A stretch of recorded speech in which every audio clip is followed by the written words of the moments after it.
ഖുൽ ഇന്നമാ അദ്ഉ റബ്ബി, പറയൂ നബി, ഞാൻ എൻ്റെ റബ്ബിനോട് മാത്രമേ ദുആ ചെയ്യുകയുള്ളൂ. വലാ ഉശ്രികു ബിഹി അഹദ, അവനിൽ ഒരാളെയും ഞാൻ പങ്കു ചേർക്കുകയില്ല, ശിർക്ക് ചെയ്യുകയില്ല. ഈ ആയത്ത് വ്യക്തമാക്കുന്നു, അള്ളാഹു അല്ലാത്ത ആരോടെങ്കിലും ഒരാൾ ദുആ ചെയ്താൽ അവൻ അള്ളാഹുൽ പങ്കു ചേർത്തു, ശിർക്ക് ചെയ്തു.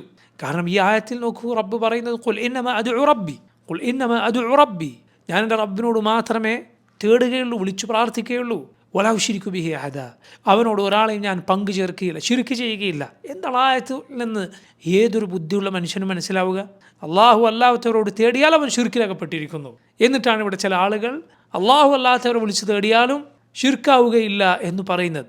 ഈ ആയത്ത് നിങ്ങൾ എന്ത് മറുപടി പറയും? ഈ ആയത്തിൻ്റെ അർത്ഥം പിന്നെ എന്താണ്? നബി സല്ലല്ലാഹു അലൈഹി വസല്ലം ഈ ആയത്ത് ഓതി പറഞ്ഞോ, ഔലിയാക്കളെ വിളിച്ച് തേടിക്കോളൂ, എന്നെ വിളിച്ചോളൂ, ഈ ആയത്തിന് എതിരാവുകയില്ല എന്ന്? ഒരിക്കലും പറഞ്ഞിട്ടില്ല. അങ്ങനെയാണെങ്കിൽ നബി സല്ലല്ലാഹു അലൈഹി വസല്ലം അത് പറയുമായിരുന്നു. കാരണം ഈ ആയത്ത് ഓതുന്ന ആർക്കും മനസ്സിലാകുന്ന അർത്ഥം എന്താണ്? അള്ളാഹുവിനോട് മാത്രമേ ദുആ ചെയ്യാവൂ, അവനല്ലാത്തവരോട് വിളിച്ചു തേടിയാൽ അത് ശിർക്കാകും എന്നതാണ്.